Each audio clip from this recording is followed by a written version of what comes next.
మా తమ్ముడు పట్నం అవినాష్ రెడ్డి గారు, కార్తిక్ రెడ్డి గారు, ఇంకా తమ్ముడు మైపాల్ గారు, ఇంకా చాలా మంది పెద్దలు ఉన్నారు. గత సంవత్సర కాలంగా ఇక్కడ ఒక దుర్యోధనుడు పరిపాలించినట్టుగా కౌరవుల రాజు దుర్యోధనుడు ఎట్లా అయితే దుర్మార్గాలు అరాచకాలు చేస్తూ ఉంటాడో అట్లాగే మరి ఒక సంవత్సర కాలంగా ఇక్కడ ఒక కురుక్షేత్ర యుద్ధాన్ని తలపించే విధంగా ఇక్కడ జరుగుతున్న పోరాటంలో ఇక్కడ రేవంత్ రెడ్డికి ఆయన అరాచకాలకు ఎదురొడ్డి పోరాటం చేస్తున్న కొడంగల్ ఆడబిడ్డలకు అన్నదమ్ములందరికీ తల వంచి హృదయపూర్వకంగా నమస్కారం తెలియజేస్తా ఉన్నా. మా బీఆర్ఎస్ పార్టీ గులాబీ దండు మా అన్నదమ్ముళ్ళు, అక్క చెల్లెళ్ళు, పట్నం నరేందర్ రెడ్డి గారి సహచరులందరికీ కూడా శిరస్సు వంచి మళ్ళొకసారి పాదాభివందనం తెలియజేస్తా ఉన్నా. సంవత్సర కాలంగా కొడంగల్లో ఒక కురుక్షేత్రం మాదిరిగా యుద్ధం నడుస్తూ ఉన్నది. ఎందుకు?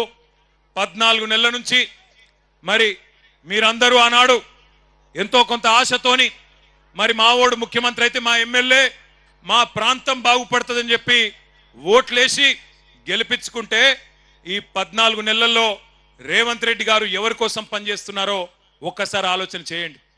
14 నెలల పరిపాలన చూస్తూ ఉంటే ఒక్క పని రైతుల కోసం చేసింది లేదు, ఒక్క పని మహిళల కోసం చేసింది లేదు, ఒక్క పని పెద్ద మనుషుల కోసం చేసింది లేదు, ఒక్క పని ఇక్కడ ఉండే యువత కోసం చేసింది లేదు. ఎవరి కోసం పనిచేస్తున్నాడంటే అనుముల అన్నదమ్ముల కోసం, ఆయన అల్లుని కోసం, అదానీ కోసం, బావ మరుదుల కోసం, ఆయన కుటుంబ సభ్యులకు 100,000 కోట్లు దోచుకోవడానికి, ఇక్కడ భూములు గుంజుకోవడానికి మాత్రం బ్రహ్మాండంగా పనిచేస్తా ఉన్నాడు. నేను ఇక్కడ బయలుదేరి హైదరాబాద్ నుంచి పరిగి మీదుగా ఇక్కడికి వస్తా ఉంటే తుంకిమెట్ల కాడ మనోళ్ళు జెండా ఎగిరేపించిండ్రు.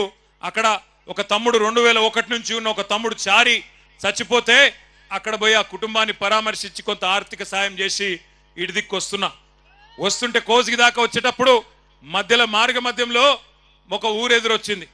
పెద్ద బోర్డు పెట్టున్నది, లగచర్ల గ్రామ పరిధి ప్రారంభం, లగచర్ల గ్రామ పరిధి ప్రారంభం అని రాసున్నది. మరి అప్పట్లో రేవంత్ రెడ్డి చెప్పిండు కదా, ఇక్కడ మా కొడంగల్ భూములల్లా తొండలు కూడా గుడ్లు పెట్టాయి కదా అన్నాడు కదా.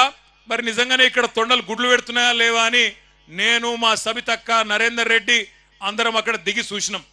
ఇప్పుడు మీరు కావాలంటే పోయేటప్పుడు మీరు కూడా చూడొచ్చు. లగచర్ల గ్రామ పరిధి ప్రారంభం అని బోర్డు ఉంది.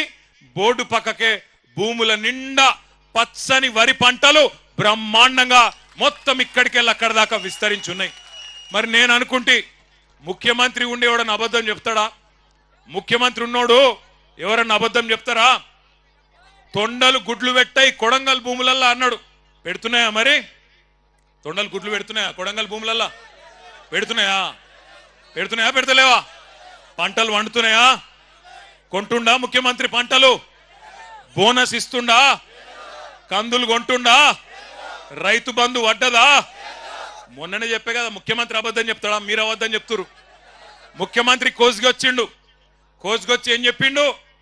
టకీ టకీ టకీ టకీ అట. మేము నిజమే అనుకుంటుమి. కోసుగిలా చెప్పిండు కదా, ఓట్లేసి గెలిపించిన వాళ్ళకి చెప్పిండు కదా, అబద్ధం చెప్తాడా అనుకున్నా నేను. టకీ టకీ మన పడతాయి అన్నాడు. టకీ లేదు, టుకీ లేదు, ఇప్పటిదాకా ఏది దిక్కు లేదు. ఒక్కల కన్నా ఇక్కడ మొత్తం కొడంగల్లా రైతు బంధు పైసలు పడ్డోళ్ళు ఒకసారి శైలా పట్టుర్రి. రైతు బంధు పైసలు పడ్డాయా? ఒకసారి పడనోళ్ళు శైలా పట్టండి. ఒక్కసారి వెనకకు తిప్పండి అమ్మా, కెమెరాలు వెనకకు తిప్పండి దయచేసి. జర మంచిగా శైలా పట్టుర్రి. కెమెరాలు తిప్పురు తమ్మి. రైతు బంధు రానోళ్ళు చెయ్యూపురి అడ్డంకి ఇట్లా రాలేదు రాలేదు రాలేదు రాలేదు అని. రేవంత్ రెడ్డి కనబడుతుందా? రైతు బంధు రాలే. రుణమాఫీ కానోళ్ళు ఒక్కసారి శైలావట్టు. రుణమాఫీ జరగనోళ్ళు జరగలేదా? మీ కొడంగల్ కూడా స్పెషల్గా ఏం వేస్తలేడా టకీ టకీమని? లేవా? ఎక్కడ ఇవ్వలకే చెప్పినా కొడంగల్ మందం నూకుతుండేమో వెనకకెళ్ళి అనుకున్నాను. లేదా అది కూడా బోనస్ పడ్డదా టకీ టకీ టకీమని? ఆడబిడ్డలకు 2,500 వచ్చిందా టకీ టకీ టకీమని? రాలే. తులం బంగారం పడ్డదా టక్కు టక్కుమని? రాలే. స్కూటీలు వచ్చినాయా చెల్లె నీకు? స్కూటీలు రాలే. మరి ఎవరికేమిచ్చిండు 14 నెలల్లో? ఎవరికేమిచ్చిండు? ఏమిచ్చిండంటే ఒకటి మాత్రం బాగా ఇచ్చిండు. అల్లునికి కట్నం కింద లగచర్ల భూములు అక్కింపేట భూములు ఇచ్చినందుకు మాత్రం సూటి పెట్టిండు. మా ఆడబిడ్డలు గిరిజన ఆడబిడ్డలు ఒక్కసారి యాద్ చేసుకోండి. ఇంతకుముందు మా తమ్ముడు గోపాల్ నాయక్ వచ్చి చెప్తున్నాడు, హీరియా నాయక్ వచ్చి చెప్తున్నాడు నాకు, అన్న ఒక మాట చెప్పు, మా ఆడపిల్లలు లంబాడ ఆడపిల్లలు తాండ దాటి బయటికి కోరన్నా ఎప్పుడు అసొంటిది మంత్రులు పోయే ఢిల్లీకి మా ఊళ్ళని పోయేటట్టు చేసిండన్న రేవంత్ రెడ్డి, ఆ మాట చెప్పు అందరికీ అని చెప్పిండు. ఒక్కసారి యాద్ చేసుకోండి ఏం జరిగింది 14 నెలల్లో. మీ మీదికి బలవంతంగా ఇక్కడ అదాని కంపెనీ పెడతా అంటే, అల్లుడు ఫార్మా కంపెనీ పెడతా అంటే భూములు గుంజుకున్న తందుకు ఒక కుతంత్రంతోని రేవంత్ రెడ్డి ప్రభుత్వం మీ మీదికి వచ్చి ఆనాడు అధికారులు ఇక్కడికి వస్తే ఆ అధికారుల మీదికి మీరు మరలబడి అడిగినరు, ఎట్లిస్తామయ్యా 65-70 లక్షల ఎకరం ఉండే భూమి నువ్వు 10 లక్షలు ఇస్తామంటే ఎట్లిస్తాం, ఇయ్యం మేము, మా ప్రాణం పైన ఇయ్యం, ఏం చేసుకుంటావో చేసుకోపో అన్నారు.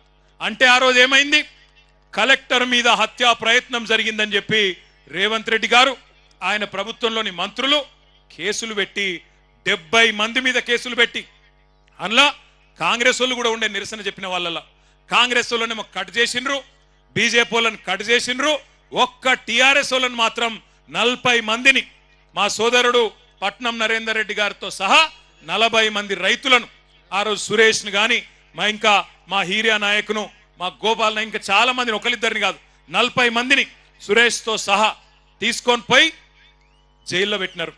కొంతమందిని చెర్లపల్లిలో, కొంతమందిని సంగారెడ్డిలో, కొంతమందిని పరిగి జైల్లో పెట్టినారు. పెడితే నేను నరేందర్ రెడ్డి దగ్గర పోయినా, ఎట్లున్నాడో ఏమో నరేందర్ ఆరోగ్యం బాగలేదంట అని నేను ఆయన కాడికి పోయినా, ఎట్లున్నావన్నా అని పోతే నాకేం చెప్పిండు తెలుసా నరేందర్ రెడ్డి, అన్నా నేను మంచిగానే ఉన్నా, అవసరమైతే కొడంగల్ రైతుల కోసం నెల రోజులు కాదు సంవత్సరం మొత్తం జైల్లో ఉంటా, నువ్వు వాపస్ పో, నువ్వు పోయి అక్కడ ఉండే మా రైతుల